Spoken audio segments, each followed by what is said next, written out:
IPL 2024లో Chennai super Kings శుభారంభం చేసింది.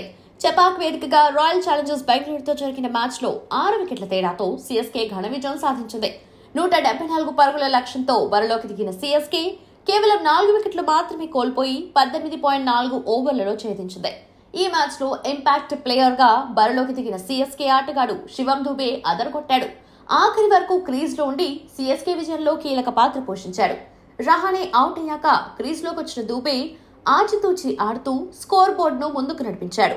Daryl Mitchell out అయ్యాక తన ఆటలో దూకుడు పెంచిన దుబే మ్యాచ్ను త్వరగా ముగించాడు. 28 బంతులు ఎదుర్కొన్న దుబే 4 ఫోర్లు, 1 సిక్సర్తో 34 పరుగులు చేసి అజేయంగా నిలిచాడు.